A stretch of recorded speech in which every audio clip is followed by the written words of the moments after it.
Manajemen Persib Bandung masih mempelajari secara detail terkait putusan dari CAS atau Pengadilan Arbitrase Olahraga dalam perkara yang berkaitan dengan Luis Mia, sang mantan pelatih Persib Bandung periode 2022 lalu. Seperti diketahui, Persib Bandung kalah dalam gugatannya terhadap Luis Mia di CAS, dan Persib Bandung wajib membayar kepada Luis Mia senilai 300 juta rupiah. Direktur Olahraga PT PBB Aditya Putra Herawan mengatakan bahwa pihaknya sedang berkoordinasi dengan pihak-pihak terkait untuk memahami implikasi dari putusan ini secara menyeluruh. Sebagai klub profesional di Indonesia, Persib Bandung lanjut Aditya selalu berkomitmen untuk menghormati setiap aturan dan regulasi yang berlaku dalam dunia sepak bola, baik di tingkat nasional maupun internasional. Setelah itu, kami akan segera memberikan keterangan resmi mengenai langkah dan tindakan yang akan kami ambil ke depannya. Kami memahami bahwa aspek hukum dalam olahraga adalah bagian yang tidak terpisahkan dari profesionalisme dan juga integritas klub. Oleh karena itu, kami akan menangani situasi ini dengan penuh tanggung jawab dan juga transparansi. Kami mengapresiasi dukungan serta kesabaran dari seluruh pihak, khususnya Boboto, dalam menantikan perkembangan lebih lanjut mengenai hal ini, kata Aditya Putra Herawan. Persib Bandung akan menjalani laga tandang melawan PSIS Semarang dalam lanjutan pekan ke-22 kompetisi Liga 1 musim ini. Pelatih fisik Persib Bandung, Miro Patrick, menganggap perjalanan ke Semarang tidak seberat laga tandang lainnya.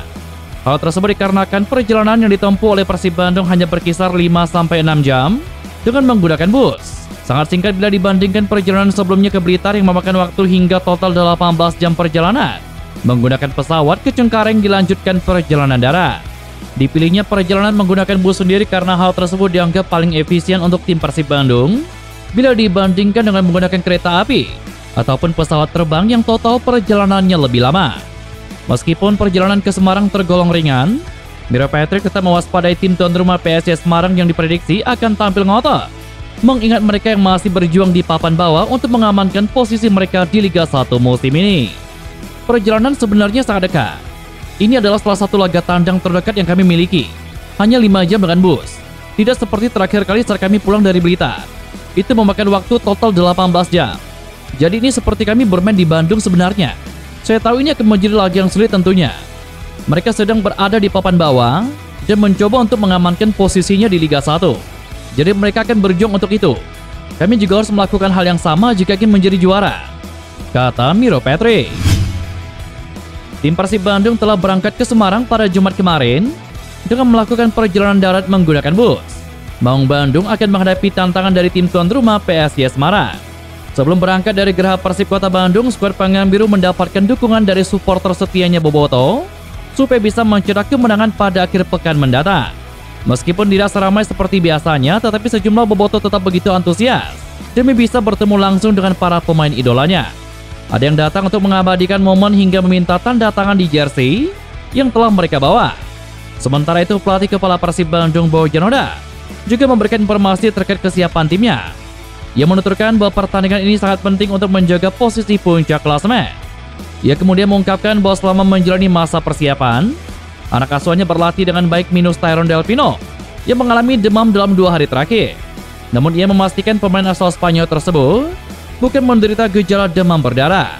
Selain Tyrone, Hodak menambahkan timnya akan bermain tanpa satu lagi pemain tengah, yakni kapten tim Persib Bandung Marc Anthony Klopp, yang diistirahatkan setelah mengalami cedera pada bagian hamstringnya. Meskipun akan bermain tanpa Tyrone dan Klopp, tim Persib Bandung juga mendapatkan kabar baik dengan kembalinya David Dasdova dan Ferdiansyah dari masa pemulihan cedera. Hodak juga berbicara terkait peluang 2 pemain tersebut untuk diturunkan melawan PSIS Semarang.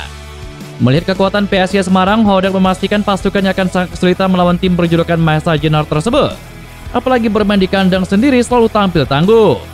Bagi kami, ini adalah pertandingan penting.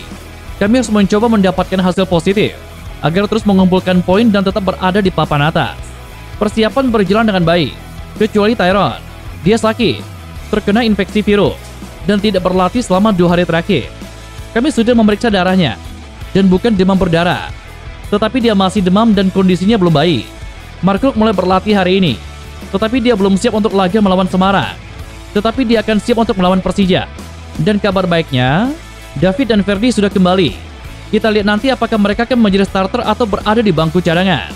Tahun lalu ada 2 kartu merah, 2 penalti. Jadi mereka akan berjuang keras untuk menjauh dari zona degradasi. Saya pikir dalam situasi seperti ini, mereka akan mengerahkan 300% kemampuannya, kata Bojan Hodak.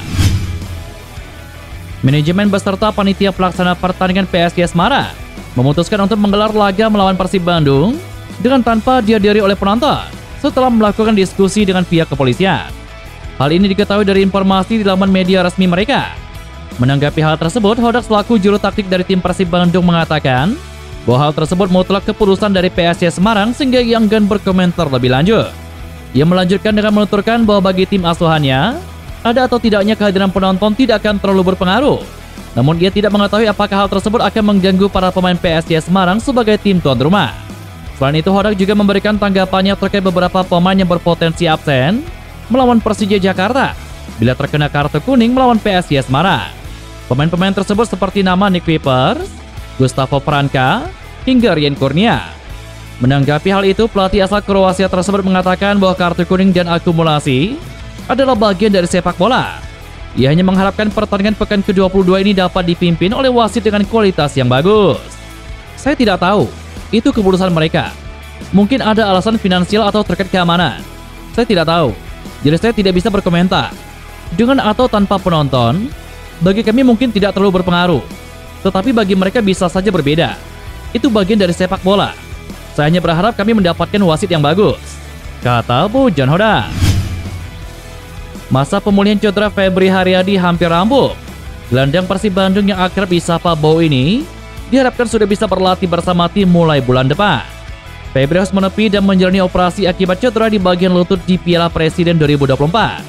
Kini setelah menjalani masa pemulihan intensif, kondisi lututnya sudah semakin membaik. Pelatih Persib Bandung Bojan Hodak meyakini bahwa akan segera pulih dan ikut berlatih bersama skuad Persib Bandung. Kendati demikian, pelatih asal Kroasia ini mengatakan Febri masih membutuhkan waktu untuk kembali tampil dalam sebuah pertandingan.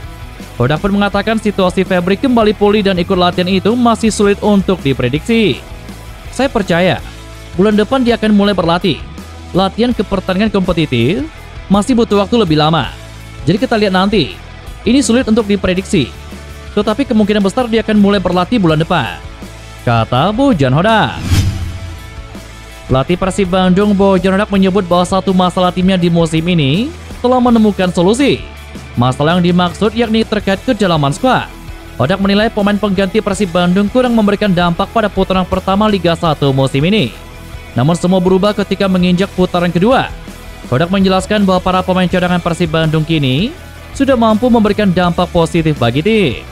Hal ini ternyata tidak terlepas dari masuknya beberapa pemain baru seperti Ahmad Agung dan Kastana. Hodak sendiri memberikan apresiasi kepada dua pemain tersebut. Selain itu, Hodak juga memuji penampilan Robby Darwish sebagai pemain pengganti. Saya sudah katakan, sejak musim lalu, siapapun yang masuk dari bangku cadangan, mereka membuat perbedaan. Dan musim ini, di putaran pertama tidak seperti itu. Tetapi sekarang dalam 2-3 laga terakhir, pemain yang masuk dari bangku cadangan mereka memberi dampak di dalam permainan. Kasta memberikan dampak bagus di 2 laga. Robby Darwish bermain bagus. Ahmad Agung bermain 15-20 menit dan juga bermain bagus. Ini bagus bagi kami karena tim itu bukan hanya terdiri dari 11 pemain, tetapi 25 pemain, kata Bojan Hodak. Sementara itu ini tentu membuat peluang Persib Bandung meraih juara Liga 1 musim ini semakin besar. Maung Bandung sekarang berada di puncak klasemen. Persib tercatat mengumpulkan 46 poin dari 21 laga. Posisi Persib sendiri bisa dikatakan cukup aman.